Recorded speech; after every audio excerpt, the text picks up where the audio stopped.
Bismillahirrahmanirrahim. Assalamualaikum warahmatullahi wabarakatuh.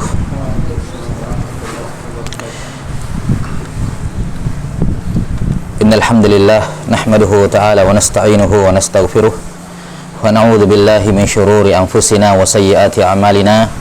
May yahdihillahu fala mudilla lahu wa may yudlil fala hadiya lahu.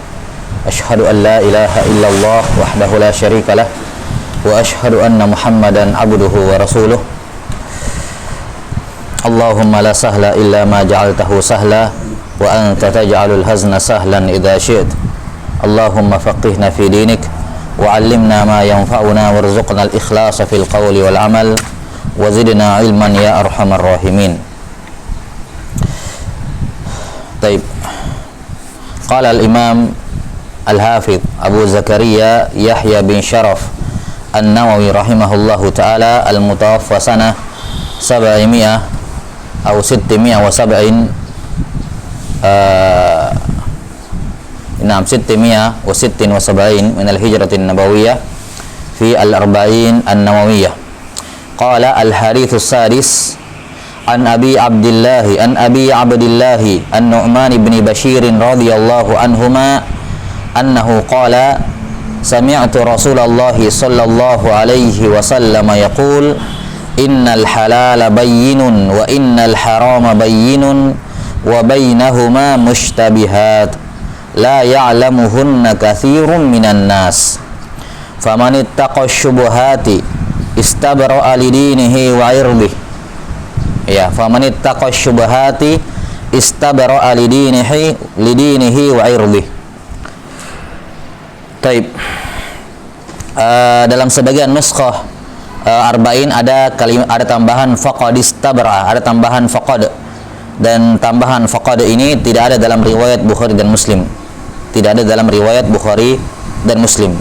Nah, karena itulah dalam Kitabul Azkar dan juga dalam Riyadhus Shalihin ketika Imam Nawawi menyebutkan hadis ini, beliau membawakan lafaz sesuai dengan riwayat Bukhari Muslim, yaitu tanpa faqad, ya, tanpa faqad. 6. Jadi lafaz dalam Bukhari Muslim, faman ittaqa syubuhati istabra'a lidinihi wa irdihi, istabra'a lidinihi wa irdihi, wa man waqa'a fi syubuhati waqa'a fil harami karra'i yar'a hawla al-hima yushiku an yarta'a fihi.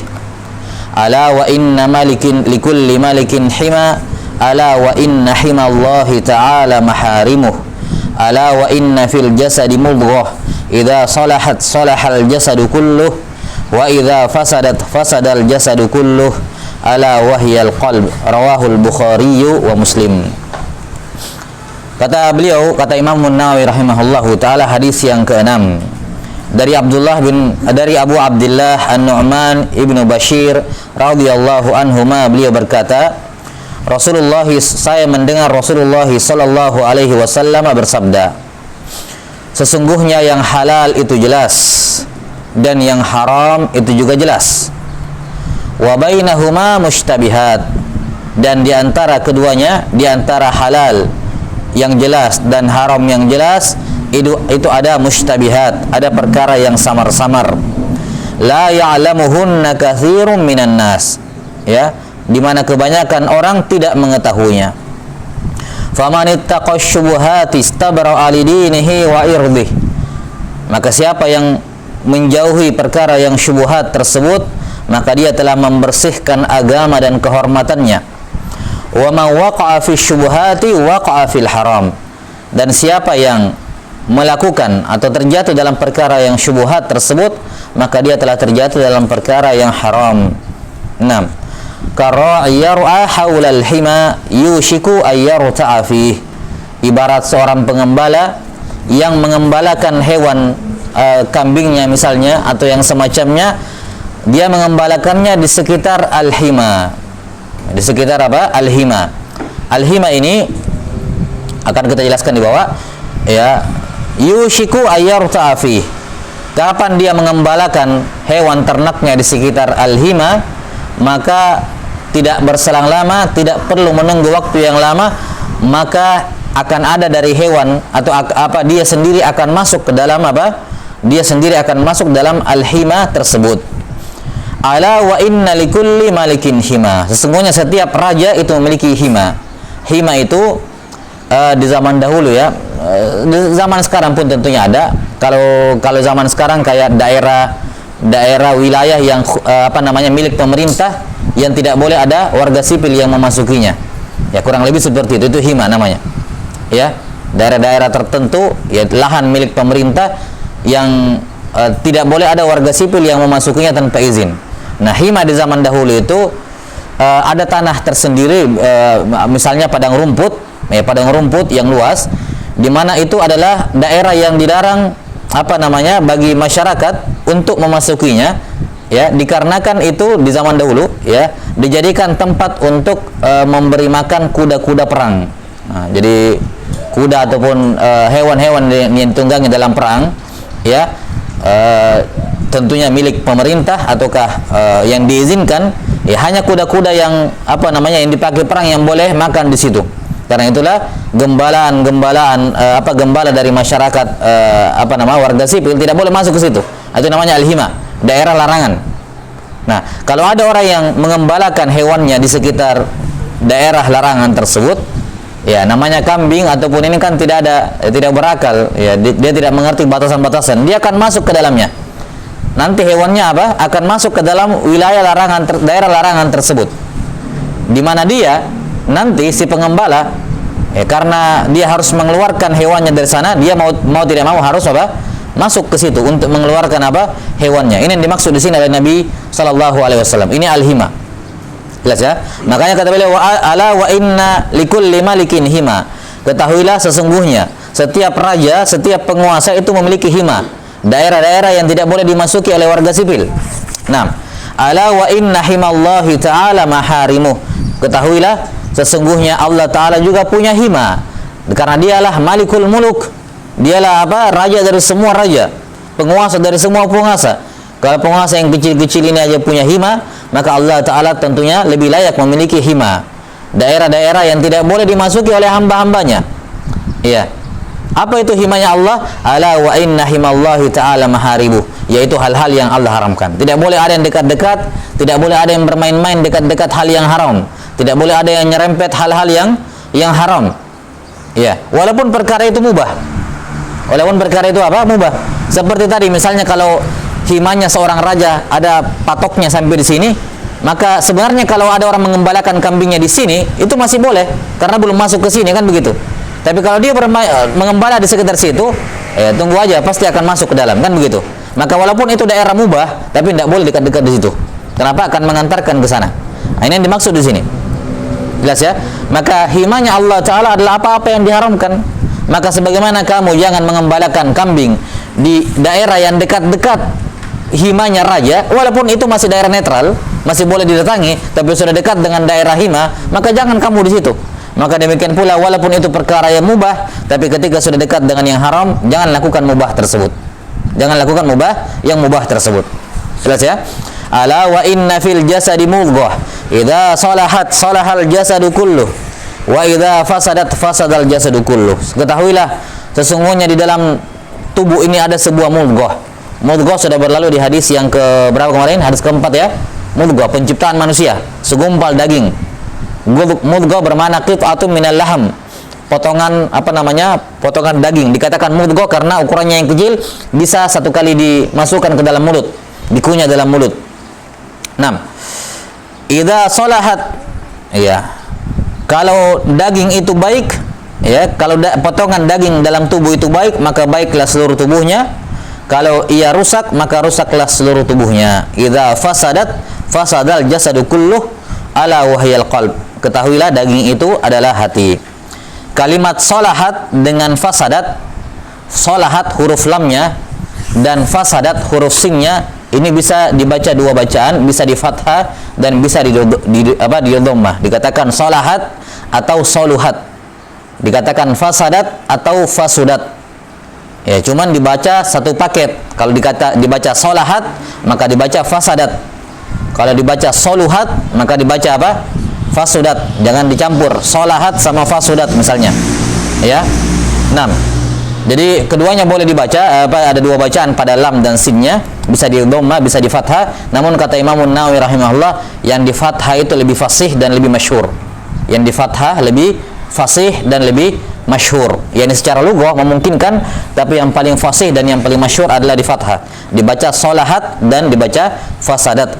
Rawahul Bukhari wa Muslim.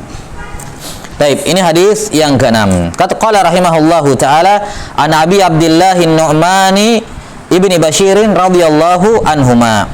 Dikatakan radhiyallahu anhuma karena beliau dan ayahnya adalah sahabat. Bahkan bukan hanya ayahnya, namun ibunya juga seorang sahabiyah. Ibunya juga seorang sahabiyah. Ya, An-Nu'man ibn Bashir radhiyallahu taala an. 6. Nama lengkap beliau adalah An-Nu'man ibnu Bashir. An-Nu'man ibnu Bashir ibnu Sa'ad ibnu Sa'labah ibnu Julas ibnu Zaid ibnu Malik ibnu ibni ya, dari tadi ibni terus ya. An-Nu'man ibnu Bashir ibni Sa'ad ibni Sa'labah ibni Julas ibni Zaid ibni Malik ibni Sa'labah ibni Ka'ab ibni Al-Khazraj Al-Ansari. Nah, beliau dari suku Khazraj ya, dan Al-Khazraj adalah salah satu suku dari kaum Ansar. Nah, beliau beserta ayah dan ibunya sebagaimana kita katakan adalah seorang sahabat. Beliau radhiyallahu taala anhu dilahirkan di bulan ke-14 setelah hijrah. Jadi 1 tahun 2 bulan. Bulan ke-14 setelah hijrahnya Nabi sallallahu alaihi wasallam ke Madinah. Bulan ke-14. Jadi beliau SAW hijrah dan An-Nu'man baru berusia 1 tahun 2 bulan. Jadi 14 bulan setelah hijrah beliau lahir. Karena itulah para ulama mengatakan bahwa beliau adalah anak-anaknya kaum Ansar yang pertama kali lahir setelah hijrah. Anak-anak kaum Ansar yang pertama kali lahir setelah hijrah. Jelas ya? Nah, jadi setelah hijrahnya Nabi SAW, ya, keluarga Ansor yang paling pertama kali melahirkan adalah keluarganya ini, Al-Bashir ini. An-Nu'man, anaknya An-Nu'man ibnu Bashir radhiyallahu taala anhu.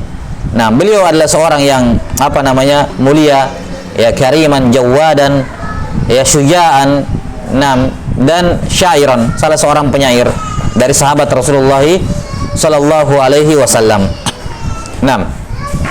Beliau di asap apa ini?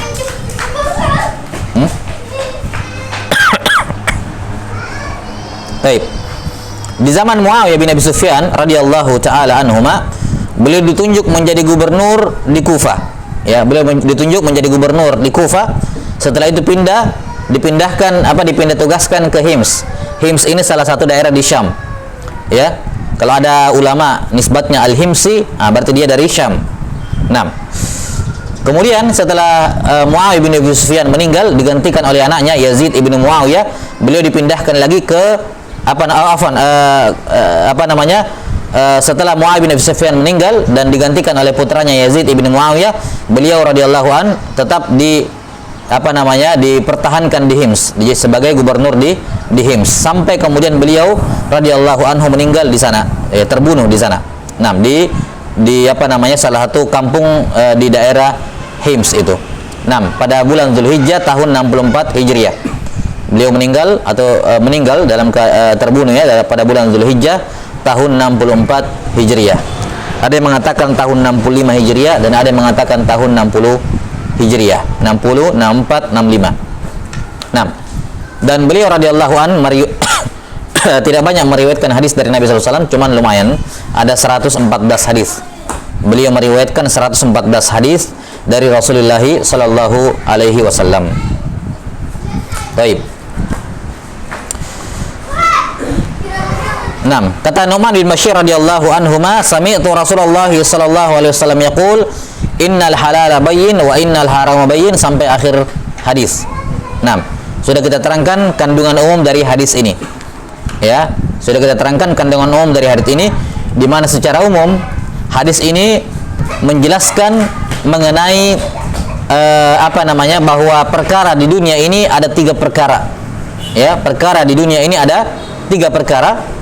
Dan orang dalam menghadapinya ada 2 perkara. afwan, ada 3 orang juga. Jadi perkara di dunia ini, ya, apa-apa yang ada di dunia ini itu ada 3 perkara. Dan manusia dalam menyikapinya juga ada 3 kelompok manusia. Ya. Adapun 3 perkara, yang pertama adalah al-halalul bayyin. Sesuatu yang jelas kehalalannya. Jelas apa? Kehalalannya. 6. Jelas kehalalannya, jelas pembolehannya, ya. 6. Di sini kalimat halal umum, ya. Kalimat halal di sini apa? Umum. Masuk di dalamnya mubah, masuk di dalamnya sunnah kalau dia berupa perbuatan, masuk di dalamnya wajib kalau dia berupa apa? Kewajiban. Kalau dia berupa apa? Kewajiban. Ini perkara yang pertama. Perkara yang kedua, ada yang haram bayyin. Haramnya jelas. Masuk di dalamnya apa? Al-makruh atau al-haram kalau dia berupa perbuatan, atau benda-benda yang jelas haramnya. Jelas apa? Haramnya, jelas mafsadatnya. Jelas apanya? Mafsadatnya. 6. Kemudian di tengah-tengah, ini perkara yang ketiga, ada mustabihat, perkara yang tidak jelas. Kita akan terangkan nanti apa yang dimaksud dengan al-mustabihat di sini. Yang jelas al-mustabihat adalah suatu perkara atau suatu perbuatan yang terletak di antara al-halalul bayyin dan al-haramul bayyin. Ingat, al-halal di sini bukan hanya berkenaan dengan ayan, dengan benda, tapi juga berupa apa? Perbuatan. Amalan yang sunnah, amalan yang wajib itu halal dalam artian ini, yakni dilakukan. Jelas ya? Dan haram yang dimaksud di sini bukan hanya terbatas pada ayan, pada benda, tapi perbuatan yang makruh, perbuatan yang haram itu apa? Ditinggalkan. Jelas sampai itu jelas larangannya. Itu jelas apa? Larangannya. Karena yang makruh juga dilarang, kan begitu? Al-makruhat juga dilarang. Nah, kemudian di antaranya, di tengah-tengahnya ada perkara-perkara, baik itu benda ataukah perbuatan yang tercampur antara halal dan haram. Di situ ada perkara halalnya dan di situ ada perkara haramnya. Benda dari sudut pandang tertentu dia halal, tapi dari sudut pandang lain dia haram.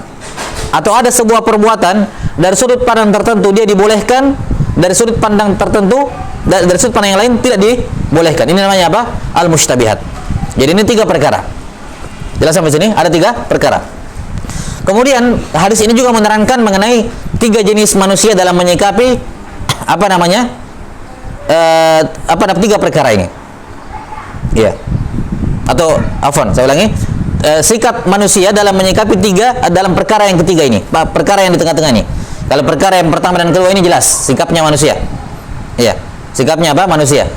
Ya, ini kalau perintah dilakukan, ada juga yang tidak melakukannya. Afwan, kalau itu halal maka dilakukan, ya. Tapi ada juga yang tidak melakukannya. Yang haram ditinggalkan, tapi ada juga yang melanggar.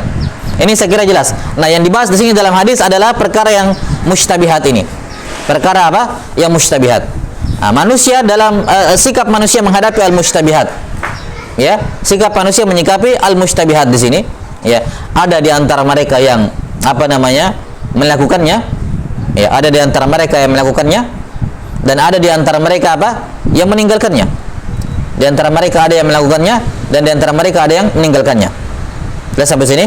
Ada yang melakukannya dan ada yang meninggalkannya. Nah, karena ini perkara yang mustabihat, bukan 3, saya tersebut ada 3, ya, ada dua sikap manusia dalam menyikapi al-mustabihat. Di antara mereka ada yang melakukannya dan di antara mereka ada yang meninggalkannya. Jelas ya, ini kita akan terangkan nanti. Ini baru yang gambaran global tentang hadis. Jadi 2 sikap manusia dalam ada 2 kelompok manusia dalam menyikapi al-mustabihat. Satu orang atau jenis yang satu melakukannya dan jenis yang kedua apa? Ya, meninggalkannya.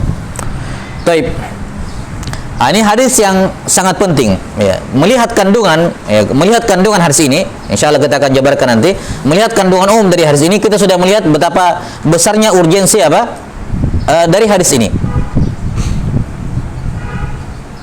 Oh ya, taib, afwan.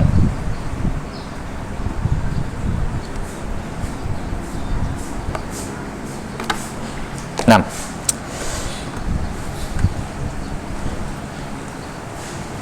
sudah jelas? Saya lupa. 6.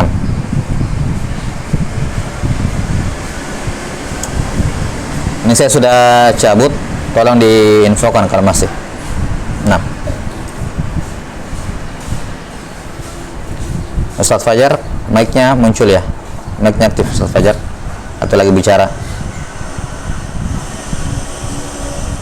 Nah, labas.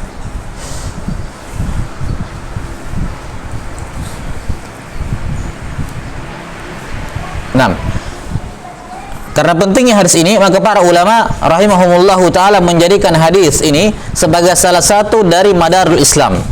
Salah satu dari madar al-Islam. Nah, Ibnu Al-Attar rahimahullahu taala ya dalam mensyarah hadis ini beliau mengatakan ajma'al ulama'u ala idhami mawqi'i hadzal hadithi wa kasrati fawaidihi.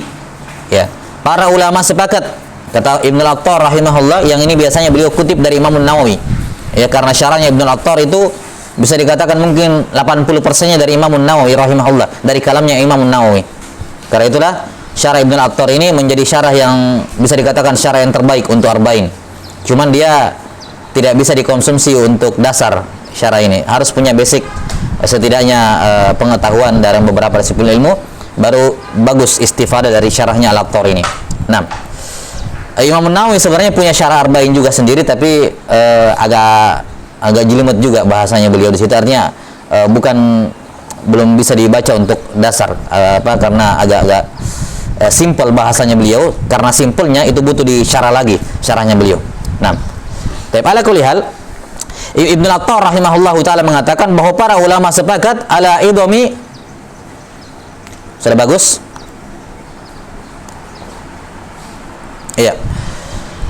Kata beliau rahimahullahu taala ajma'al ulama, para ulama sepakat akan besarnya kedudukan hadis ini. Wa kasratu fawaidihi, dan banyaknya faedah yang terdapat di dalamnya.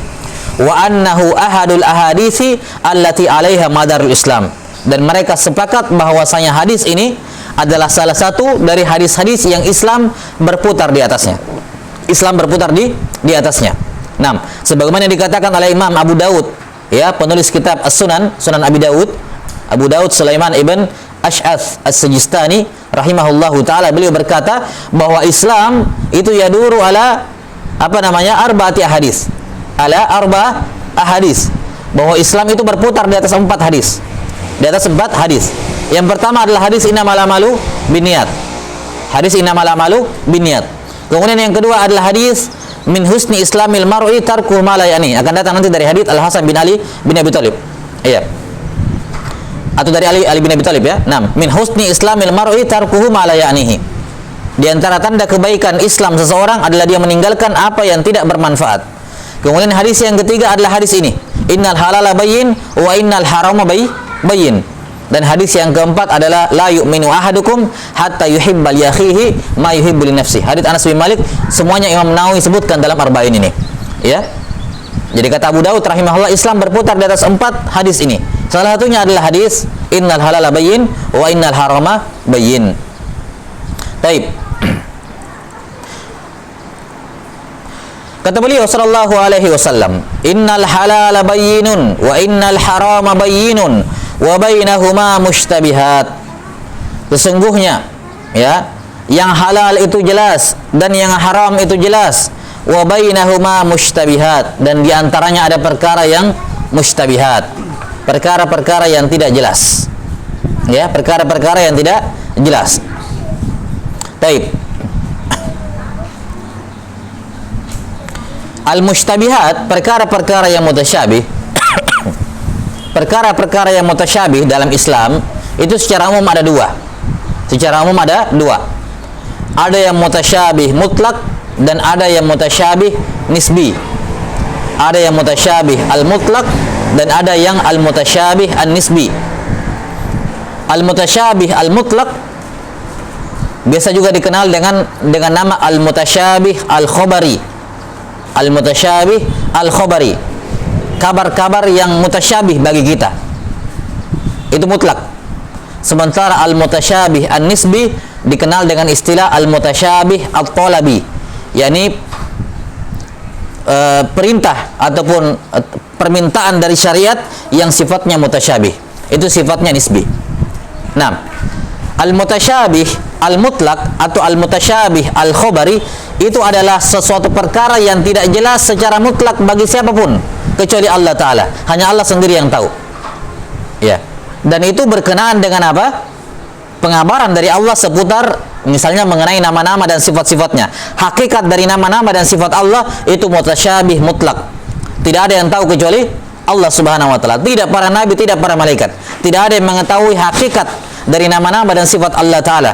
Ketika kita berbicara mengenai hakikat, berarti bentuk yang sebenarnya, wujud yang sebenarnya, tidak ada yang tahu. Jelas sampai sini ya? Itu namanya al-mutasyabih al-mutlak atau al-mutasyabih al-khabari. Jelas sampai sini? 6. Kemudian yang kedua ada al-mutasyabih al-nisbi. Sifatnya nisbi. Dia mutasyabih dari sudut pandang tertentu, tapi tidak mutasyabih dari sudut pandang yang lain. Mutasyabih bagi seseorang, tapi tidak mutasyabih bagi orang yang lain. Ini dinamakan juga al-mutasyabih at-talabi. Ya. Di mana mutasyabih ini, al-mutasyabih nisbi ini sebenarnya fi nafsil amr, pada hukum itu sebenarnya dia tidak mutasyabih. Cuman mutasyabihnya muncul karena kekurangan ilmu orang yang melihatnya. Jadi mutasyabih nisbi itu dikembalikan kepada pandangan orang yang melihatnya. Ilmunya kurang sehingga bagi dia apa? Kurang jelas. Maka itu menjadi apa? Mutasyabih bagi dirinya. Tapi bagi seorang ulama itu perkara sangat jelas bagi dia. Maka itu bukan mutasyabih bagi dirinya. Maka mutasyabih nisbi di sini dikembalikan kepada orang yang memandangnya. Sementara mutasyabih mutlak itu memang kembali kepada zatnya. Mutasyabih betul-betul. Tidak ada yang tahu kecuali Allah Ta'ala. Jelas sampai sini? Sementara al-mutasyabih an-nisbi dinamakan al-mutasyabih at-talabi adalah apa? Perkara-perkara yang sifatnya syar'iyah, perkara-perkara yang sifatnya kita disuruh untuk mengamalkan atau disuruh untuk meninggalkan, namun bagi orang tertentu tidak jelas, tapi bagi orang yang lain yang tinggi ilmunya itu apa? Jelas. Jelas sampai sini? Nah, dari dua jenis al-mutasyabihat ini, yang mana yang dimaksud dalam hadis ini? At-talabi atau al-khabari? Al-mutlak atau al-nisbi? An-nisbi tentunya.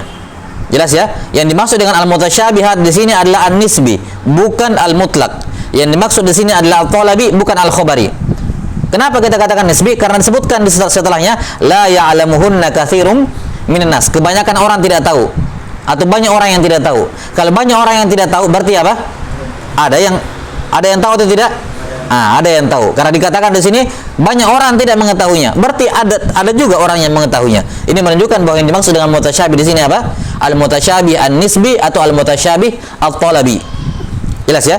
Karena itulah Imam Ahmad rahimahullahu taala ketika menyebutkan hadis ini, beliau menafsirkan al-mushtabihat di sini. Kata beliau, Imam Ahmad menafsirkan bahwa al-mushtabihat adalah manzilatun bainal halalil mahdi wal haramil khalis. Ini. Bahwa al-mushtabihat adalah suatu fase, suatu keadaan yang terletak di antara al-halalil mahdi, halal murni, murni, dan al-haramul khalis, haram murni. Di antaranya berarti apa? Apa jenjang di antara halal murni dengan haram murni? Apa jenjang di antaranya? Yaitu apa? Haram tidak murni, halal juga tidak murni. Yakni perkara tersebut tercampur padanya halal dan haram. Dia tidak halal 100% dan dia juga tidak haram 100%. Ini penafsiran dari Imam Ahmad rahimahullah terhadap apa? Al-mushtabihat ini. Jelas sampai sini? Kalau dia berupa zat, dia berupa benda, maka benda ini dia tidak halal 100% dan dia juga tidak haram 100%. Jelas sampai sini ya? Kalimat 100% di sini ya ini pengetahuan dia. Ingat, sekali lagi kita katakan apa? Perhatikan, ketika saya katakan ada benda tidak halal 100%, tidak haram 100%. Ini dikembalikan kemana ini 100%-nya? Ke bendanya atau ke sayanya? Ke orang yang melihatnya? Ke orangnya. Jelas sampai sini? Ke orangnya, karena kita sudah sebutkan tadi bahwa mutasyabih nisbi itu kembali kepada siapa? Yang memandang, bukan kepada benda. Yani bendanya itu pasti jelas. Benda itu tidak ada benda itu yang di satu sisi dia halal sekaligus haram, itu tidak ada. Imma dia halal, imma dia haram, itu saja. Cuma dari sudut pandang kita, karena dia tidak jelas, maka kita memandang apa? Ini kemungkinan besar halal 70%, tapi ada juga 30% kemungkinan apa? Haram. Dari sudut pandang mana? Dari sudut pandang kita, bukan bendanya. Jelas sampai sini? Adapun benda itu sendiri jelas sekali. Apa dia halal atau haram? Jelas sampai sini? Misalnya pisau, apa hukumnya pisau? Halal haram? Jelas sekali kan? Tapi ketika pisau digunakan untuk sesuatu perbuatan, maka berkumpullah apa? Dua hal. Kan begitu. Berkumpullah dua hal. Jelas sampai sini? Ketika cuka, apa hukumnya cuka? Jelas cuka. Tapi ketika cukanya berasal dari khamar, jelas sampai sini? Maka persentase halal dengan haramnya itu dari sudut pandang kitanya. Dari sudut pandang kitanya. Adapun bendanya itu sendiri jelas hukumnya pada dasarnya. Cuman karena ilmu kita yang kurang, maka jadilah apa? Al-mutasyabihat. Ini yang dimaksud oleh Imam Ahmad rahimahullah. Bahwa al-mutasyabihat adalah apa? Tempat atau daerah di antara halal murni dan haram murni. Artinya apa? Ya, di daerah tengah-tengah. Demikian pula perbuatan. Apa hukum perbuatan ini? Kalau kita berbicara perbuatan fi nafsil amr, kalimat fi nafsil amr itu artinya hakikatnya. Ada enggak perbuatan, ya? Kita berbicara mengenai perbuatan. Perbuatan itu jelas hukumnya, halalkah atau haram. Tapi kadang perbuatan itu dimasuki oleh sesuatu yang lain sehingga apa? Ya, bagi kita apa? Ini perbuatan saya nggak tahu ini apakah halal atau haram. Jelas sampai sini? Jelas atau tidak? Tapi jelas. Nah, kenapa? Karena adanya adanya hal yang datang, faktor dari luar kemudian membuat kita apa? Ya, tidak bisa memastikan ini halal 100% atau ini haram 100%. Ya. Jadi kalau kita berbicara masalah bendanya, benda itu tidak ada satu benda punya dua hukum, itu tidak ada. Jelas sampai sini? Ya. Ada benda halal sekaligus haram, itu tidak mungkin. Itu namanya apa? An-naqid, dari perkara yang naqid. Ya, ada benda halal sekaligus haram itu tidak ada. Ya, tapi ketidakjelasan ini halal atau haram itu kembalinya kepada kitanya. Jelas sampai sini? Karena itu dikatakan setelahnya apa? La ya'lamuhunna katsirum minan nas. Banyak orang tidak mengetahui hukumnya. Kenapa dia tidak tahu hukumnya? Karena ilmunya rendah. Berarti apa? Sebagian orang yang tinggi ilmunya, perkara yang mustabihat itu jelas bagi dia. Dia akan ikutkan ini halal jelas atau haram jelas. Jelas ya, ini penafsiran dari Imam Ahmad rahimahullahu taala. Demikian pula penafsiran yang semisal dengannya dikatakan apa? Bahwa al-mustabihat adalah ikhtilatul halali bil haram. Bercampurnya halal dan haram pada suatu benda atau pada suatu perbuatan. Bercampurnya halal dan haram pada suatu benda atau pada suatu apa? Perbuatan. Jelas sampai sini? Baik, gimana mic-nya? Sudah bagus?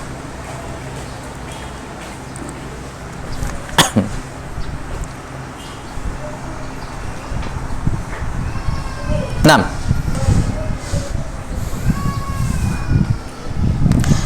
maka fokus hadis ini, perhatikan, fokus hadis ini kita tidak berbicara mengenai suatu amalan yang jelas kehalalannya dan jelas apa? Jelas keharumannya. Jelas halalnya dan jelas apa? Jelas haramnya. Kita tidak itu tidak dibahas dalam hadis ini. Fokus hadis ini adalah ke perkara-perkara yang tercampur ini. Kenapa? Karena yang halal bayyin, hanya orang-orang bodoh yang kemudian meninggalkan yang halal atau tidak melakukan hal yang wajib, dan yang haram juga jelas. Itu perkara yang jelas. Namun yang fokus dibahas dalam hadis ini adalah yang di tengah-tengah ini. Jelas sampai sini? Yang di tengah-tengah. Baik.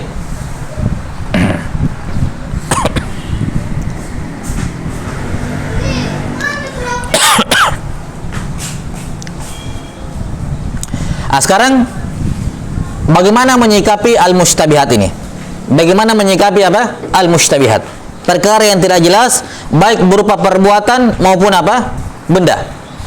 Ya, baik berupa benda maupun apa? Perbuatan. Taib.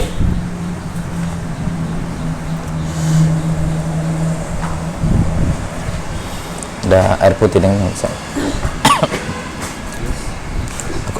sembarang. Botol ini coba, enggak sama Ustaz.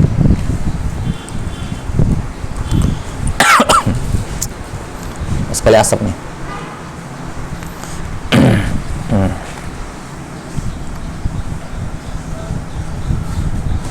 Taib.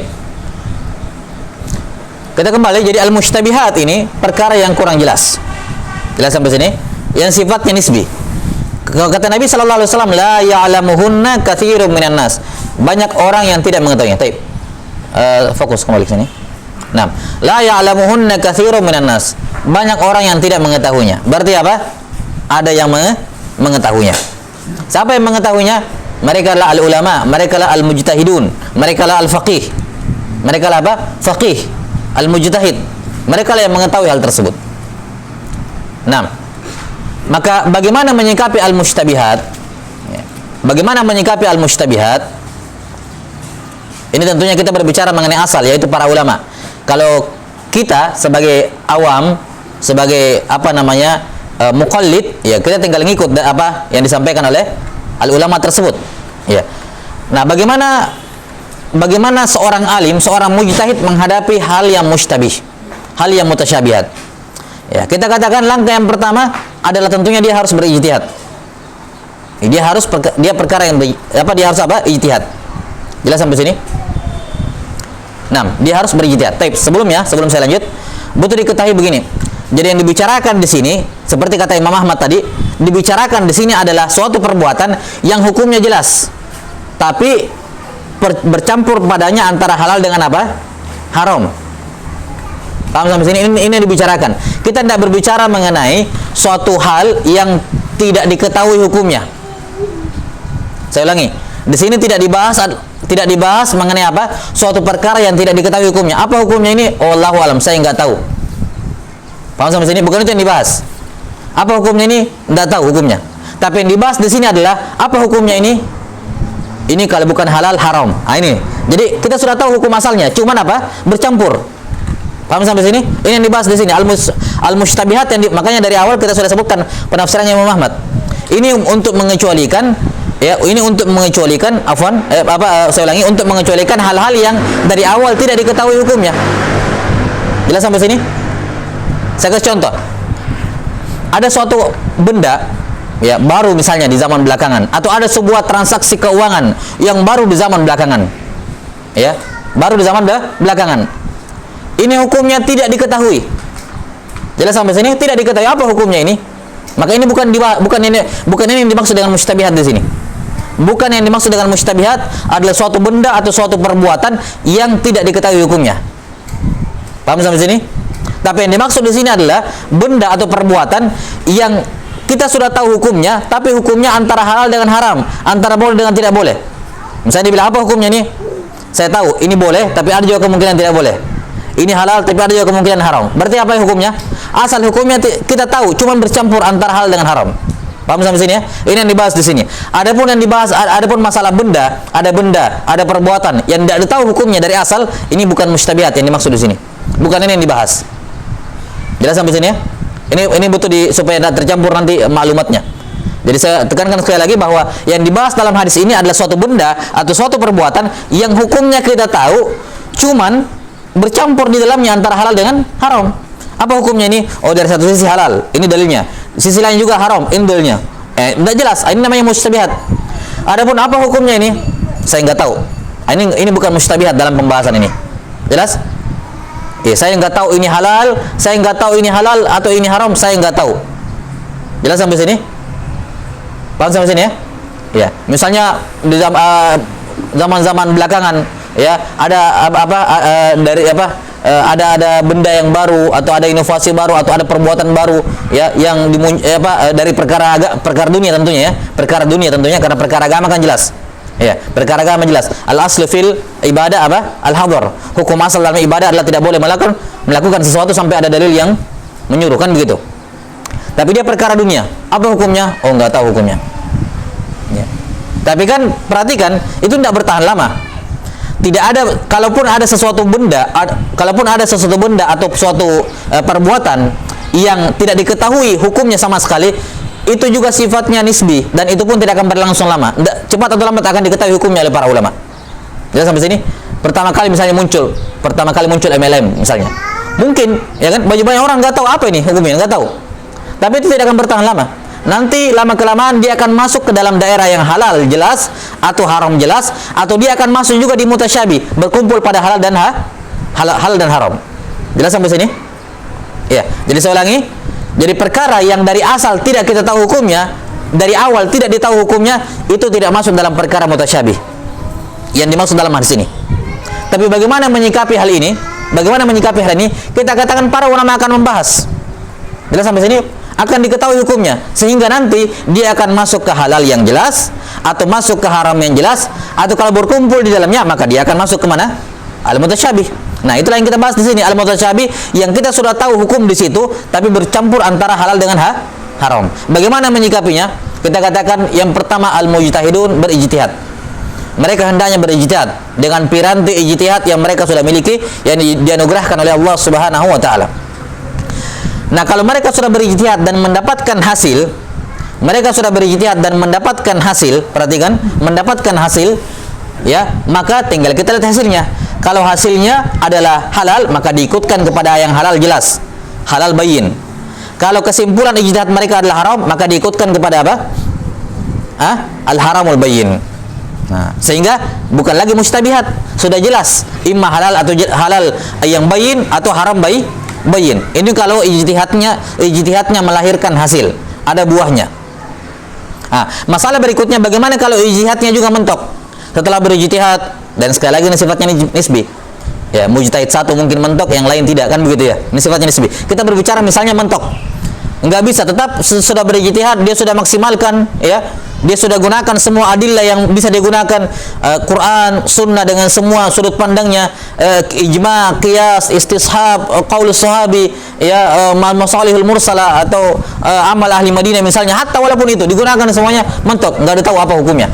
Yani enggak ditahu dalam artian apa? Tetap enggak jelas halal atau apa? Haram. Ijtihadnya tidak membuahkan hasil. Maka apa yang dilakukan terhadap benda-benda atau perbuatan semacam ini? Paham sampai sini? Paham alurnya kan? Ya. Jadi ada perbuatan, kita tahu di dalamnya ada halal, di dalamnya juga ada haram. Langkah pertama apa? Berijtihad. Kalau ijtihadnya membuahkan hasil, ya tinggal diikutkan kemana? Ke halal yang jelas atau haram yang jelas. Al-halal bayyin atau al-haramul bayyin. Tapi kalau tidak membuahkan hasil, bagaimana menyikapinya? Yani setelah berijtihad, ternyata hasilnya juga tetap belum bisa dipastikan. Tetap ada halalnya, tetap ada haramnya. Iya. Jelas sampai sini. Bagaimana menyikapinya? Bagaimana menyikapinya? Nah, dalam hal ini Ibnu Attar rahimahullahu taala mengatakan bahwa hukum perbuatan seperti ini, hukum benda ataupun perbuatan yang semacam ini yang berkumpul antara halal dan haram, itu hukumnya sama seperti hukum suatu perbuatan, hukum suatu benda yang sudah ada sebelum adanya syariat Islam. Hukumnya sama. Istilahnya apa namanya? Hukum sesuatu sebelum datangnya syariat. Ya, jadi sebelum Islam datang kan sudah ada perbuatan-perbuatan, sudah ada benda-benda. Nah, apa hukumnya itu?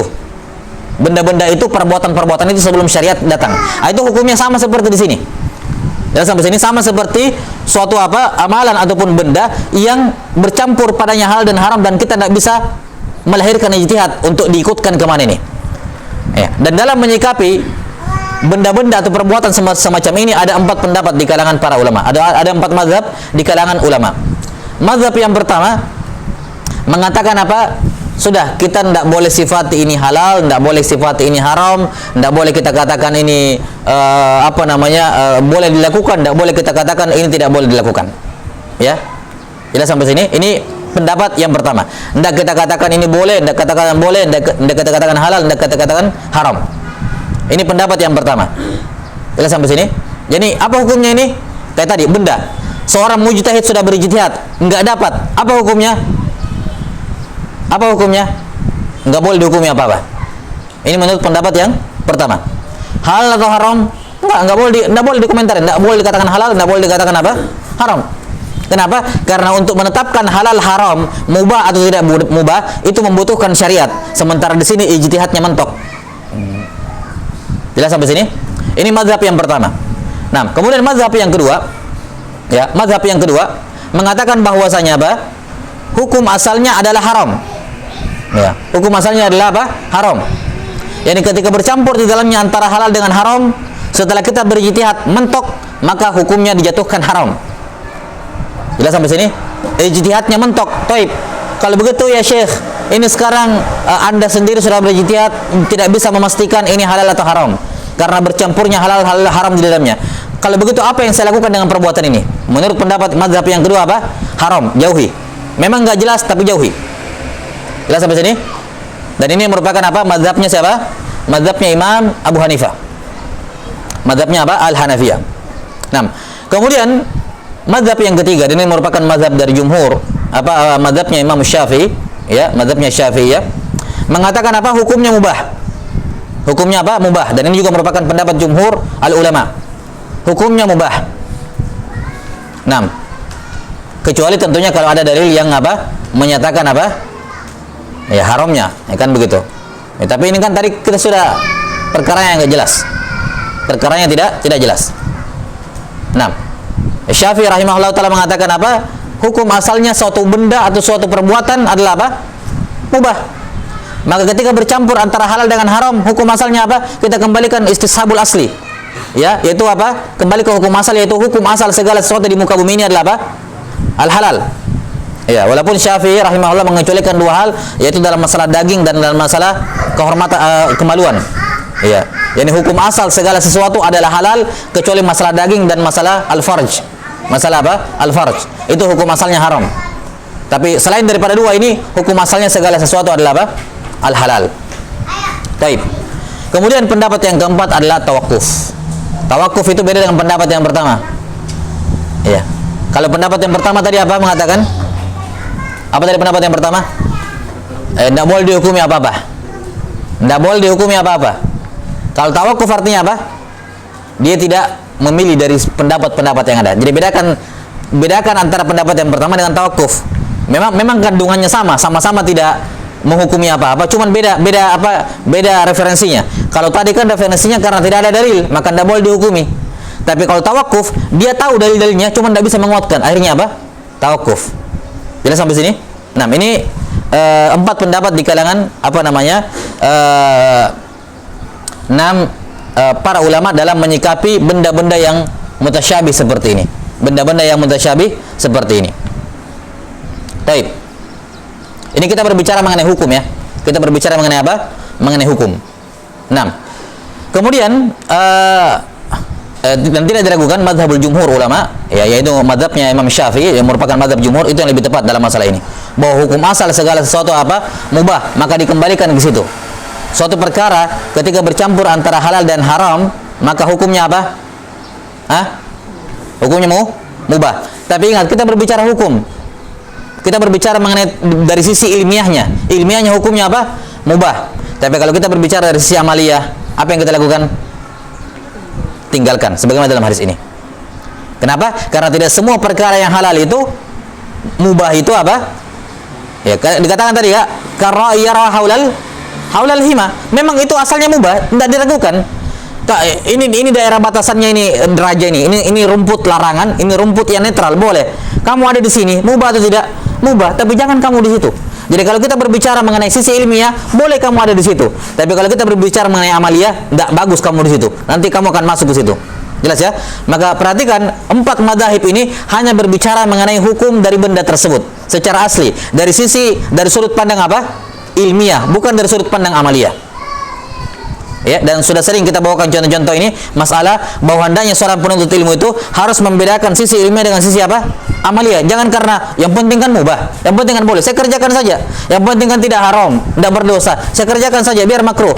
Ini dari sisi ilmiah iya, tapi dari sisi amalia, seorang penuntut ilmu, seorang muslim, ya beda timbangannya atau beda sudut pandangnya. Jelas sampai sini? Jadi yang dibicarakan dalam 4 mazhab ini adalah hukum benda tersebut, hukum perbuatan tersebut. Ada perbuatan, ada profesi campur halal dengan haram. Jelas ya? Ada profesi campur halal dan haram. Apa hukum profesinya? Kata Syafi'i dan jumhur, hukum asalnya apa? Mubah itu profesi. Kenapa? Ketika bercampur nggak jelas, hukumnya mubah. Tapi ada seorang muslim, ya, apalagi penuntut ilmu, dia ingin berprofesi dengan profesi tersebut. Apa hukumnya? Kita katakan apa? Kalau kamu tinggalkan itu, kamu jaga agamamu dan kamu jaga kehormatanmu. Tapi kalau kamu lakukan, memang tidak berdosa, namanya mubah. Cuman kalau kamu lakukan, hati-hati, nanti tercoreng agama dan kehormatanmu. Jelas sampai sini? Jadi dibedakan antara sisi ilmiah dengan sisi apa? Al-amaliyah. Kita tadi berbicara mengenai apa? 4 mazhab ini berbicara sisi apa? Sisi ilmiahnya, dari sisi teori ilmunya, itu mubah. Tapi dari sisi amaliyah, Nabi SAW jelas mengatakan apa? Famanittaqa syubhat faqad istawara ali dinihi wa irdih. Nanti kita akan terangkan lebih jauh. Baik, Allahu taala alam bisawab. Dan siapa? Asy-Shinqiti rahimahullah taala dalam Mudzakkirah Ushul Fiqh punya rincian lain dalam masalah ini, tapi apa yang saya sudah sebutkan, apa yang kita sebutkan berupa madzhab di kalangan ulama, ini saya kira sudah mencukupi باذنillah taala. Baik. Jelas ya, jadi ini kesimpulan masalah apa? Kesimpulan benda-benda atau benda ataupun perbuatan yang bercampur di dalamnya halal dan haram. Baik.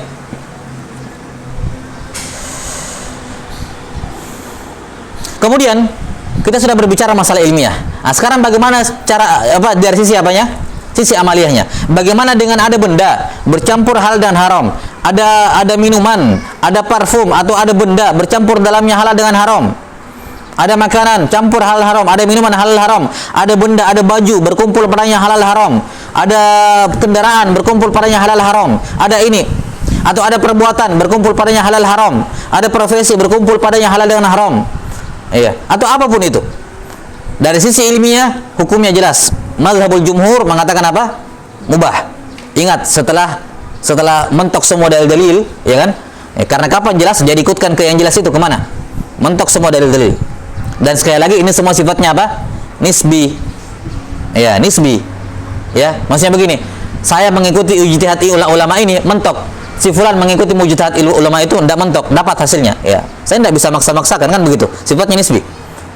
Baik, ala kulli hal, sekarang kita berbicara masalah amaliyah. Kata Nabi sallallahu alaihi wasallam, "Faman ittaqa syubuhati istabara ali dinihi wa irdih."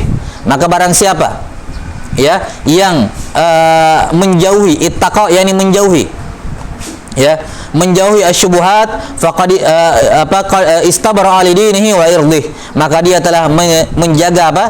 Agama dan kehormatannya. Ya, perhatikan, menjaga agama dan kehormatannya. Kenapa dia dikatakan menjaga agamanya? Ya. Kenapa dikatakan dia menjaga agamanya? Dikarenakan Nabi SAW sudah sebutkan, kalau dia melakukan hal-hal yang bercampur antara halal dan haram nanti kalau dia banyak perkara seperti itu dia kerjakan semuanya. Ini perbuatan, oh kumpul halal haram, oh saya kerjakan. Perbuatan B, halal haram, oh saya kerjakan. Benda A, halal haram, saya ambil. Benda A, halal haram, saya tetap ambil. Kalau dia memperbanyak melakukan amalan-amalan yang bercampur halal dan haram, atau memperbanyak mengonsumsi atau mengambil benda-benda yang tidak jelas halal haram, dia memperbanyak melakukan itu, maka tidak menunggu lama dia nanti akan terjatuh dalam perkara yang haram. Kenapa? Kurang waroknya. Kurang apa? Kurang al-waroknya. Kata para ulama, al-makruhat baridul muharramat. Perkara-perkara yang makruh itu adalah pos-posnya keharaman. yakni hal-hal yang bisa mengantarkan kepada yang haram. Jadi sampai sini, sebagaimana al-ma'asi itu baridul kufur. Maksiat itu merupakan hal-hal yang mengantarkan kepada apa? Kepada kekafiran. Maka sebagaimana pengembala kambing tadi, walaupun dia mengembala di daerah netral, tapi samping-sampingan sama daerah al-hima, maka tidak menunggu lama dia akan masuk ke dalamnya. Mau tidak mau dia akan masuk. Kalau misalnya kambingnya masuk, dia harus masuk untuk mengeluarkannya. Maka dia melanggar. Apapun tujuan dia masuk, dia sudah melanggar. Lihat sampai sini? Iya. Maka kalau perbuatan tersebut tidak berkumpul antara boleh tidak boleh, halal haram, maka apa? Jangan lakukan. Kenapa? Kapan kamu lakukan? Maka itu kamu tidak menjaga agamamu. Maka diantara bentuk menjaga agama adalah menjauhi hal-hal yang pada dasarnya tidak mengapa karena khawatir kenapa-kenapa. Ya, sampai sini? Termasuk perkara menjaga agama adalah apa? Menjauhi hal-hal yang pada dasarnya tidak mengapa, ya, namun dikhawatirkan apa? Nanti kenapa? Jelas ya? Baik. Karena itulah Allah Subhanahu wa taala menjelaskan dalam Al-Qur'anul Karim betapa perkara-perkara yang tidak baik itu ya akan mengantarkan kepada hal yang tidak baik selanjutnya. Akan mengantarkan kepada yang tidak baik yang lebih besar.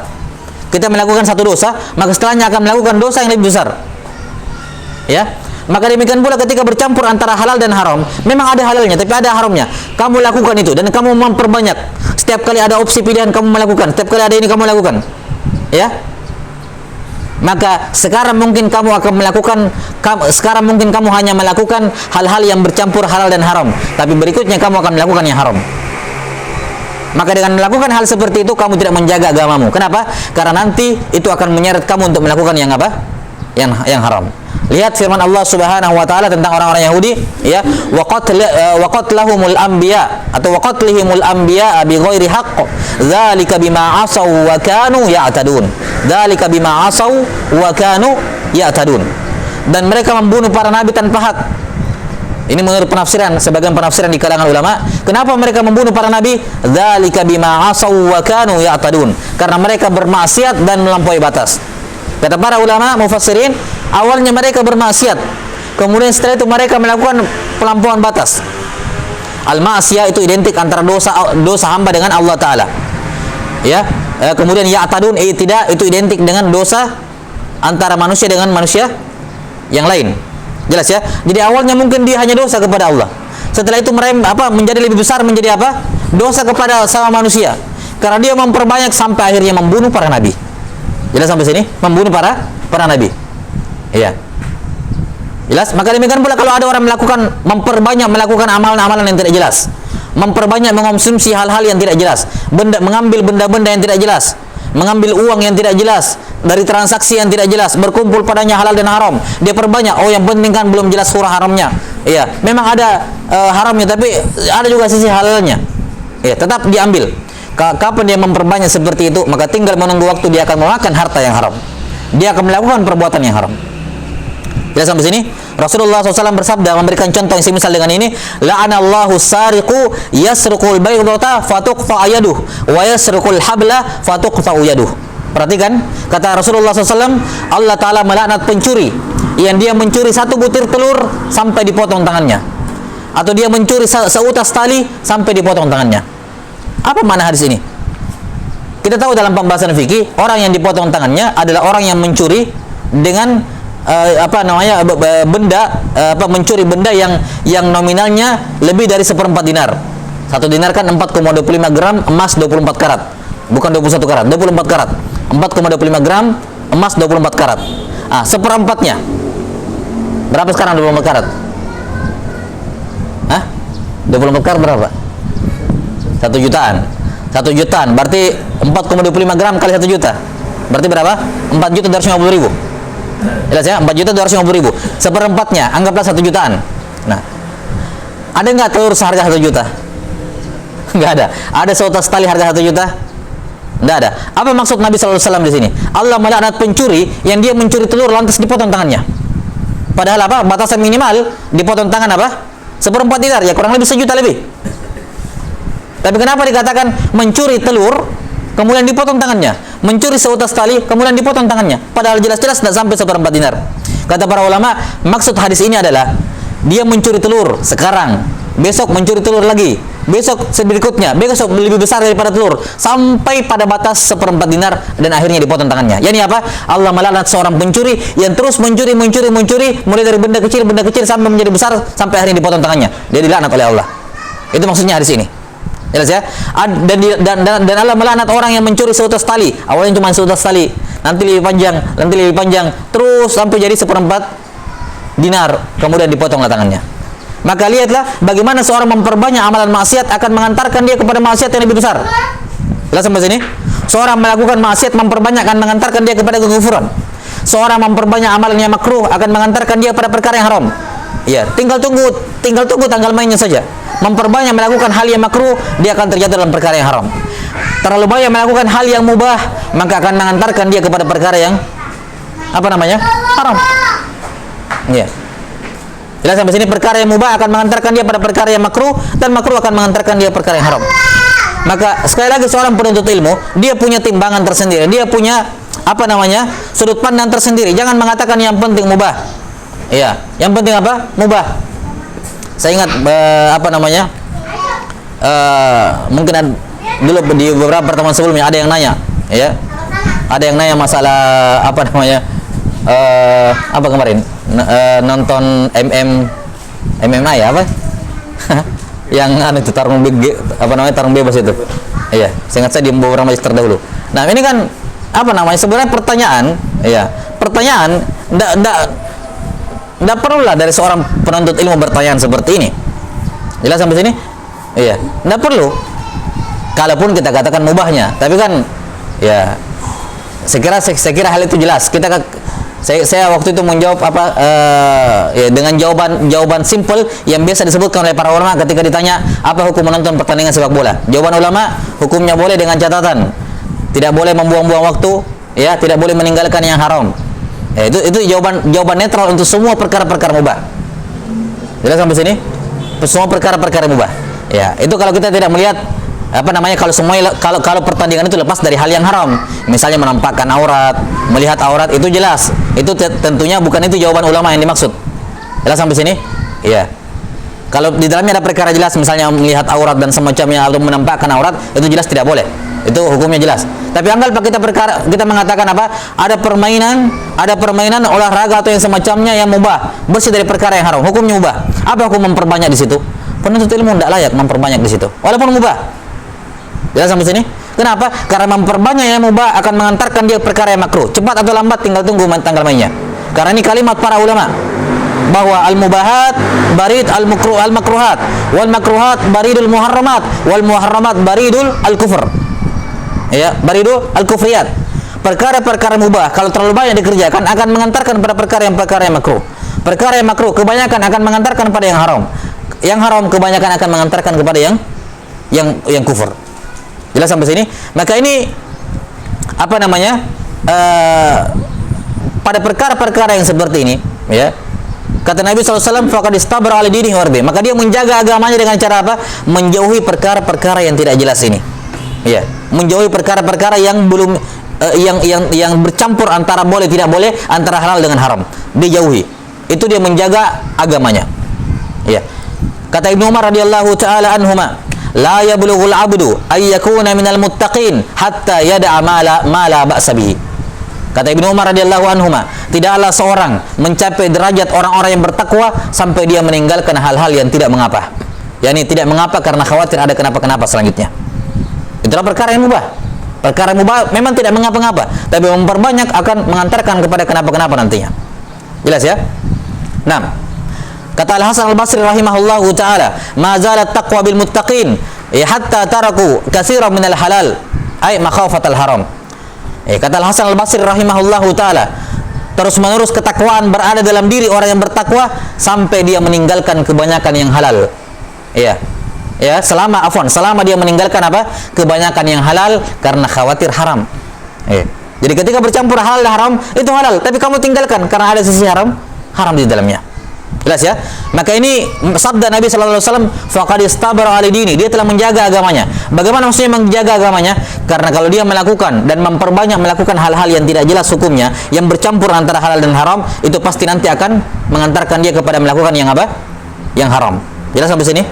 Nah, kemudian yang kedua kata Nabi sallallahu alaihi wasallam, wa irdi, dia menjaga juga agamanya, menjaga kehormatannya.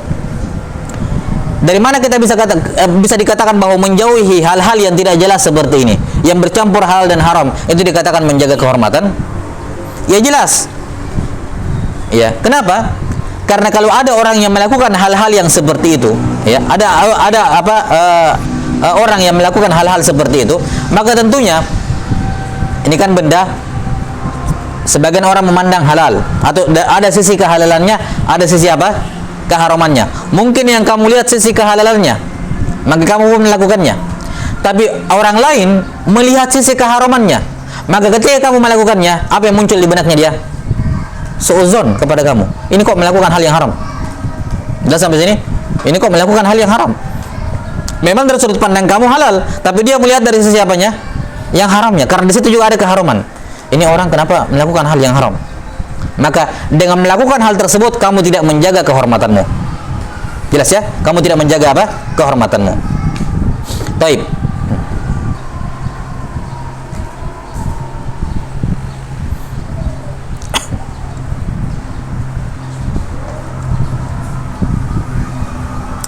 Kata Imam Nawawi rahimahullahu taala menjelaskan bahwa adapun membersihkan kehormatan, ya, dikarenakan kalau dia tidak tidak meninggalkan hal tersebut, maka orang-orang jahil, ya, orang-orang jahil akan menggibahi dirinya, akan gibah, ya, akan mengatakan ini orang melakukan hal yang haram, ya. Mereka akan disifati dia bahwa dia memakan harta haram, walaupun yang kamu pandang ada sisi kehalalannya, tapi yang mereka pandang adalah apa? Haramnya. Maka cara untuk membersihkan kehormatanmu, jangan lakukan itu, jangan ambil haram itu, jangan lakukan perbuatan tersebut. Jelas sampai sini?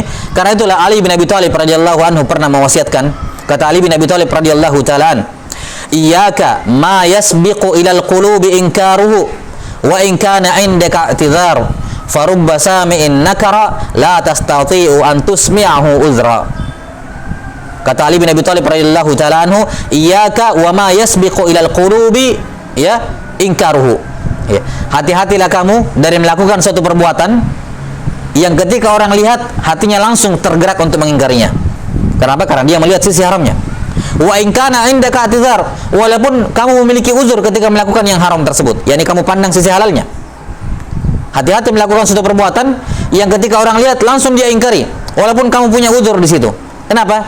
Karena betapa banyak orang-orang yang mendengarkan kemungkaran, kamu tidak mampu untuk memperdengarkan kepadanya uzur kamu. Yani kapan dia sudah lihat kamu melakukan yang hal haram, dia tidak peduli lagi uzurmu. Dia tidak, saya melakukan ini karena ini. Oh, pokoknya enggak. Kamu sudah melakukan yang haram. Jelas sampai sini? Maka hati-hati dari melakukan hal yang seperti ini. Nah, dan ada sebuah kalam yang indah di kalangan para ulama. Ini sebenarnya juga diriwayatkan dari Nabi SAW dalam hadis. Namun hadisnya dhaif. Hadisnya apa? Dhaif. Ya, kata sebagian ulama, man nasaba nafsahu mawdi'at tuham fala yalumanna man aswa'a dhanna bihi. Siapa yang menempatkan dirinya pada posisi tertuduh, maka jangan dia mencela orang yang berburuk sangka kepada dirinya. Yani dia sendiri yang memposisikan dirinya di situ. Jelas ya? Taib. Ini maksud kalimat ini. 6. Kemudian Nabi sallallahu alaihi wasallam memberikan percontohan. Dan ini diantara baiknya pengajaran Nabi sallallahu alaihi wasallam, beliau memberikan percontohan. Ya, beliau menggambarkan sesuatu yang sifatnya abstrak, bersifat maknawi dengan apa? Membawakan percontohan yang bersifat hissi, yang bisa dilihat oleh panca indera sehingga mudah dipahami. Ya, kata Nabi sallallahu alaihi wasallam, ya,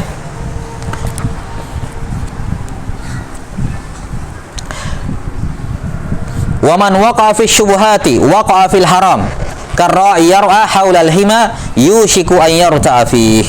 Sebagaimana orang yang tadi pengembala ya, yang mengembalakan di sekitar hima, tidak lama dia pasti akan masuk ke situ. Ya, sebagaimana yang kita sebutkan tadi, bahwa perkara-perkara yang mubah kebanyakan bisa mengantarkan kepada yang makruh. Makruh bisa mengantarkan kepada yang haram dan seterusnya. Ala wa inna likulli malikin hima, ala wa inna himallahi maharimuh. Nah, batasannya Allah itu adalah yang haram. Ya, yang haram. Karena itulah Imam Nawawi rahimahullah mengatakan, hendaknya seorang muslim menjauhi al-muharram dan al-harim. Ya, ini ada istilah dari Imam Nawawi rahimahullah, al-muharram dan al-harim. Ya, apa itu al-muharram?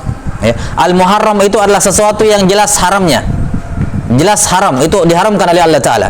Sementara al-harim, ya, kata Nawawi rahimahullahu taala, fayajibu ala syakhsi an yajtanibal harima wal muharram. Seorang wajib menjauhi al-harim dan al-muharram. Apa itu al-muharram? Fal muharramu haramun li'aini. Al-muharram itu adalah dianya haram, perbuatannya haram, bendanya haram. Sementara al-harim adalah muharramun li'annahu yatadarraju ilal muharram. Harim itu adalah suatu perbuatan yang bukan haram. Harim itu adalah perbuatan yang bukan haram, tapi kalau dikerjakan itu akan mengantarkan kepada yang haram. Itu namanya apa? Harim. Harim adalah suatu perbuatan yang asalnya bukan haram, tapi kalau kamu kerjakan itu akan mengantarkan kamu kepada yang muharram. Maka wajib juga dijauhi. Dan sampai sini, karena itulah suatu kaidah yang masyhur dalam qawaid fikih adalah apa? Al-wasail laha ahkamul maqasid. Bahwa wasilah itu menjadi sarana kepada apa? Sesuai dengan tujuannya. Kalau suatu perbuatan, ya, itu akan mengantarkan tujuan akhirnya adalah kepada perkara yang diharamkan, maka apa? Itu juga haram. Itu juga apa? Itu juga haram. Baik. Kemudian kata Nabi sallallahu alaihi wasallam, ala wa inna fil jasadi mudghah, idza salahat salahal jasadu kulluh, wa idza fasadat fasadal jasadu kulluh, ala wahyal qalb. Ketahuilah, sesungguhnya di dalam dada, di dalam tubuh ada segumpal daging. Kalau dia baik, maka baik seluruh tubuhnya, dan kalau dia buruk, maka buruk seluruh tubuhnya. Ketahuilah ini adalah hati. Daging itu adalah hati. Baik. Hadis ini, ya, atau potongan hadis yang terakhir ini, ya, 6. Terdapat penjelasan akan besarnya kedudukan hati. Besarnya kedudukan hati. 6. Dan anjuran yang sangat keras dari Nabi sallallahu alaihi wasallam untuk agar setiap muslim berusaha untuk memperbaiki hatinya, ya, menjaga kesolehan hatinya atau memperbaiki hatinya, serta menjaga hatinya dari semua kerusakan, ya, semua apa? Kerusakan. Dan nanti akan datang insyaallah pada hadis tentang makanan itu yang haram, ya, ya, akan datang, nanti akan kita jelaskan bahwasanya apa? Di antara penyebab rusaknya hati adalah dari benda yang masuk, yaitu apa? Makanya dari awal sudah diingatkan, yang halal jelas, yang haram jelas. Yang halal silakan konsumsi, yang haram jangan konsumsi. Yang tidak jelas ini juga jangan dikonsumsi. Kenapa? Karena yang haramnya jelas sama yang halal haramnya nggak jelas. Kapan kamu konsumsi, itu bisa merusak hatimu. Ya, kita tahu kan bahwa semua makanan yang masuk itu akan berubah menjadi apa? Darah. darah itu adalah salah satu unsur pembentuk hati. Maka kapan makanan yang masuk bagus dari yang halal murni, maka hatinya akan bagus. Kapan makanan yang masuk dari haram murni atau halal haram yang nggak jelas tapi tetap diembat juga, maka apa? Itu akan merusak hatinya. Itu akan apa? Merusak hatinya. Baik, jelas sampai sini ya. Ya, karena apa namanya, tubuh ini seperti kata Ibnu Taimiyah rahimahullahu taala, al-qalbu malikul badan, bahwa hati itu adalah rajanya tubuh, wal a'dha'u junuduhu, sementara anggota tubuh adalah tentaranya. Rajanya adalah hati. Tubuh ini ibarat kerajaan, rajanya adalah hati. Anggota tubuh adalah tentara-tentaranya. Idza tawbal maliku tawbat junuduhu. Kata Ibnu Taimiyah rahimahullah, kalau rajanya bagus, tentaranya juga bagus. Wa idza khabusal maliku khabisa apa? Junuduhu. Kalau rajanya buruk, maka juga apa, tentaranya juga akan buruk. Nah, maka anggota tubuh itu senantiasa mengikuti hati. Kalau hatinya bagus, maka anggota tubuhnya, perbuatannya, keyakinannya yang keluar dari mulutnya juga akan bagus. Ya. Tapi kalau hatinya buruk, maka keyakinannya akan buruk, yang keluar dari mulutnya juga buruk, dan apa? Anggota tubuhnya juga buruk. Tapi kalau hatinya juga bercampur, hatinya juga ada setengah baik, ada setengah buruk, maka keyakinannya juga ada yang setengah baik, ada yang buruk. Ucapannya juga kadang dia mengucapkan yang baik, kadang mengucapkan yang buruk. Perbuatan juga kadang melakukan yang baik, kadang melakukan yang buruk. Nah, hadis ini menunjukkan kepada kita bahwa hati dan amalan hati, walaupun dia bersifat batin, bersifat apa, tidak kasat mata, tapi kita bisa mengetahui lewat indikator yang bersifat zahir. Yaitu apa? Kalau ada seorang melakukan perbuatan kebaikan, itu pertanda hatinya baik. Kalau ada orang melakukan keburukan, maka itu pertanda apa? Hatinya juga buruk. Ya. Inilah pandangan tauhidi dalam memandang manusia. Ya, berbeda dengan pandangan sekularis yang mengatakan apa? Jangan menilai apa namanya? Buku dari sampulnya. Nah, gitu. Ini apa namanya? Tidak berlaku secara mutlak. Dia memang mencuri, dia kawin, tapi lihat hatinya dong. Ya, hatinya baik. Dia bersedekah, dia menyumbang dari hasil pencuriannya. Ya kan begitu? Jangan cuma nilai dia dari perbuatannya, lihat hatinya. Ini pandangan sekularis. Islam tidak memandang seperti itu. Jelas ya? Islam pandangannya sekali lagi tauhidi, memandang antara fisik dan batin, lahir dan batin satu paket, satu kesatuan. Kalau amalan kamu jelek, itu pertanda hatimu jelek. Nggak mungkin amalanmu jelek, hatimu baik, nggak mungkin itu. Jelas ya? Kalau perbuatanmu baik, nggak mungkin hatimu jelek. Jelas sampai itu ya? Jelas ya? Baik yang baik yang jelas baik ya, bukan baik seperti hadis yang keempat, baik di matanya orang tapi sebenarnya enggak, bukan itu. Kalau dia baik betulan, maka itu pertanda hatinya baik. Kalau buruk betulan, itu pertanda apa? Hatinya jelek. Maka tidak ada itu ada orang yang hatinya baik tapi perbuatannya buruk, itu tidak ada. Hanya di pandangan orang-orang apa? Orang-orang liberal yang seperti itu. Membedakan antara zahir dengan batin. Iya. Ini selalu berusaha untuk memisahkan pandangan kasat mata dengan pandangan tidak kasat mata, dunia dengan akhirat. Selalu mereka berusaha untuk memisahkan itu. Sementara Islam pandangannya adalah pandangan tauhidi, selalu memandang segala sesuatu dengan satu kesatuan. Jelas sampai sini? Maka perbuatan yang buruk itu pertanda bahwa hatinya juga buruk. 6. Dan di sini menunjukkan pentingnya bagi seorang muslim untuk betul-betul meroja hatinya, melihat ke dalam hatinya, memperhatikan dengan seksama apakah ada penyakit hati dalam hatinya. Karena kapan hatinya sakit, maka akan mempengaruhi anggota tubuhnya, akan mempengaruhi lidahnya. Ya, dan ini bukan hal yang kalau kita sekedar mendeteksi mungkin mudah. Ya, mendeteksi itu mudah, yang sulit itu mengobati. Imam Nawawi rahimahullah taala mengatakan ada sekitar 40 penyakit hati. Ya, ada sekitar 40 penyakit hati. Tinggal dicek satu-satu, di list satu persatu. Kumpulkan 40 ini, kemudian dicek satu-satu dalam dirinya apakah ada penyakit ini atau tidak. Maka dicek itu mudah, yang susah adalah penanganannya, diobatinya. Maka seorang harus membersihkan jiwanya dari semua penyakit-penyakit ini, karena mau tidak mau kapan dia tidak bersihkan, maka akan mempengaruhi akidahnya, mempengaruhi ucapannya, dan juga mempengaruhi perbuatannya. Baik. Dan sebesar-besar perkara yang memperbaiki hati adalah takut kepada Allah Subhanahu wa taala. Takut kepada Allah Subhanahu wa taala, dan tentunya beriman kepada Allah dan juga berzikir kepada Allah taala. Ala bi dzikrillahi tatma'innul qulub. Ya. Dan juga Abu Sulaiman Ad-Darani rahimahullahu taala pernah berkata, aslu kullu khairin khasyatullah wa kullu qalbin khala min khasyatillahi fahuwa qalbun kharib. Ini ucapan yang sangat indah dari Abu Sulaiman Ad-Darani rahimahullah. Kata beliau, aslu kullu khairin khasyatullah. Asal dari semua kebaikan adalah ketika hati takut kepada Allah. Wa kullu qalbin khala min khasyatillahi fahuwa qalbun kharib. Dan semua hati yang kosong dari takut kepada Allah, maka itu adalah hati yang rusak. Itu adalah hati yang rusak. Taib, wallahu taala alam bisawab. Kemudian poin yang terakhir, sedikit tambahan masalah di sini min babil faidah, bahwa hadis ini dijadikan dalil oleh Al-Hanafiyah, ya, oleh Al-Hanafiyah, dan ini merupakan pendapat yang dipegang oleh mungkin hampir semua dokter-dokter di dunia ini, bahwasanya akal itu tempatnya di otak, ya. Hati itu tempatnya di otak atau di kepala. Ya, ini pendapat dari Imam Abu Hanifah, dan ini mungkin pendapat al-atibba, ya, dokter-dokter seluruhnya. Ya. Jadi mereka berbeda pendapat mengenai di mana sih letaknya akal. Pendapat yang pertama mengatakan akal tempatnya di kepala atau di otak. Nah, ini merupakan pendapat Imam Abu Hanifah dan pendapat atibba, tabib-tabib, dokter-dokter. Buktinya apa? Kalau kepala terbentur, ada masalah, berpengaruh ke akal. Dipukul kepalanya bisa pingsan, dipukul kepalanya bisa gila dan semacamnya.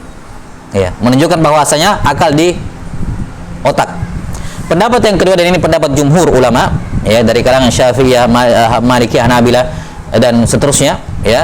Dan ini merupakan pendapat dari jamahir al-mutakallimin. Hampir semua mutakallimin memandang bahwasanya akal itu tempatnya di hati. Dan ini juga pendapat dari para al-falasifah, ya, para filosof, ya, mengatakan bahwa akal itu tempatnya di hati. Di antara dalil yang mereka gunakan, yakni tentunya bukan filosof, kita berbicara ulama Islam dari kalangan Syafi'i dan selainnya. Jumhur ulama mengatakan bahwa akal tempatnya di hati. Di antara dalil yang mereka gunakan adalah hadis ini. Inna fil jasadi mudghah, idza salahat salahal jasadu kulluhu wa idza fasadat fasadal jasadu kulluhu, ala wa hiyal qalb. Kita sampai sini, ya.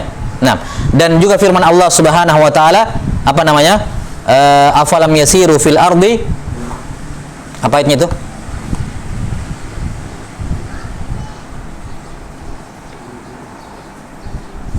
Afalam yasiru fil ardi fatakuna lahum qulubu yaqiluna biha. Kenapa mereka tidak berjalan di muka bumi ini? Ya, sehingga mereka mempunyai hati yang mereka berakal dengannya.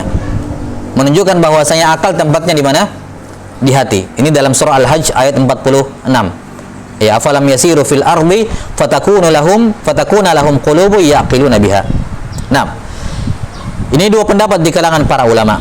Dan pendapat yang ketiga, ini pendapat sebuah riwayat dari Imam Ahmad, mengatakan bahwasanya akal itu tempatnya di hati tapi connect dengan otak, ya. Ada connect dengan otak. Sebenarnya pendapat yang ketiga ini masih bisa lah dimasukkan di pendapat yang pertama, ya, yakni dia tempatnya di hati.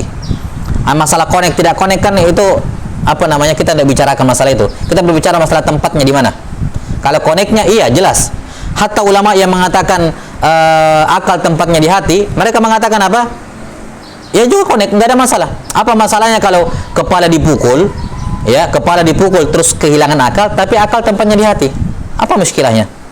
Tidak ada masalah kan begitu? Apa yang mencegah hal itu? Ya, disebutkan di antara taujihnya seperti dikatakan oleh Imam Ahmad, memang akal tempatnya di hati, tapi dia punya connect dengan apa? Dengan akal. Jelas sampai sini? Dengan apa? Dengan otak. Sehingga kalau dipukul otaknya, itu bisa mempengaruhi hatinya yang ada di sini, karena berpengaruh. Memiliki ada koneksi di antaranya. Nah, dan pendapat yang ketiga ini pendapatnya Imam Ahmad ini yang mengatakan bahwasanya hati itu akal itu di hati tapi dia connect dengan akal. Ini yang dikuatkan oleh Ibnu Taimiyah rahimahullahu taala. Walaupun seperti yang kita katakan tadi, sebenarnya mazhab yang pertama juga sudah jelas, karena di sini berbicara mengenai tempat, bahwa akal tempatnya di mana? Di hati. Ini pendapat dari jumhur al ulama. Wallahu taala alam bisawab. Baik, saya kira cukup dulu. Alhamdulillah, ini selesai hadis yang ke-6. Nasallallahu ta'ala yu'allimana mimma yanfa'una wa ay yanfa'ana bima 'allamana innahu waliyyu dzalika wal qadiru alaih. Subhanakallahumma bihamdik asyhadu an la ilaha illa anta astaghfiruka wa atubu ilaik. Walhamdulillahi rabbil alamin.